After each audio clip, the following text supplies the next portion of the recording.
président d'honneur de notre association est M. Septier, qui est président du département, M. le maire de Dormel, M. le maire de Mulserre, M.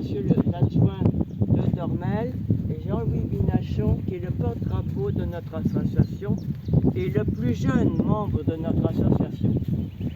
Nous nous sommes donc réunis pour commémorer cette journée de la déportation.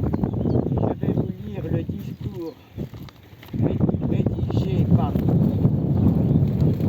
la Fédération nationale des déportés, internés et résistants patriotes, la Fondation pour la mémoire de la déportation, les associations de mémoire des camps nazis, l'Union nationale des associations de déportés internés de la résistance et des familles.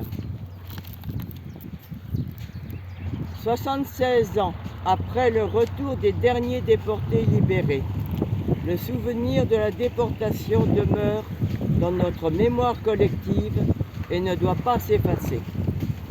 Ce que furent les camps d'extermination et de concentration nazis et l'horreur vécue par les millions d'êtres humains qui en furent victimes n'est pas une simple page documentaire de l'histoire du XXe siècle. L'humanité y a été atteinte dans ce qu'elle a de plus sacré. Des êtres humains étaient catégorisés en surhommes et en sous-hommes, leur vie jugée digne ou indigne d'être vécue sur décision d'un État qui avait érigé en programme politique sa vision raciste et eugéniste du monde et l'a porté à son paroxysme dans l'univers concentrationnaire.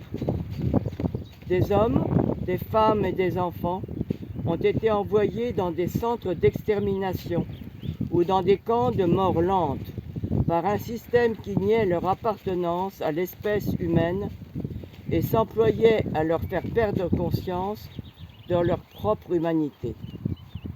Pourtant, dans les pires circonstances, beaucoup ont su résister à la terreur et à la déshumanisation par la force de l'esprit et la solidarité. Leur engagement et leur combat sont un exemple à suivre.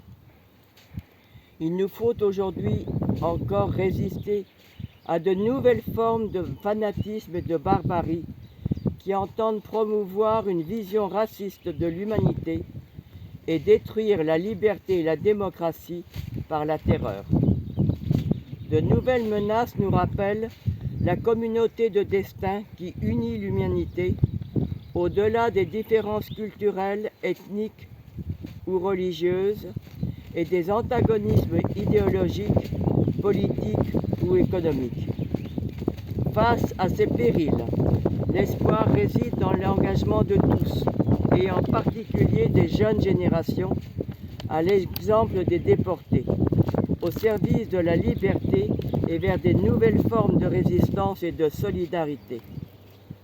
À tous les déportés, victimes des génocides ou de la répression, nous rendons aujourd'hui un hommage solennel et nous saluons respectueusement leur mémoire. Nous allons maintenant nous recueillir dans une minute de silence.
mémoire de la résistance du canton historique de Morez et l'autre qui est remise par le président du conseil départemental de Seine-et-Marne.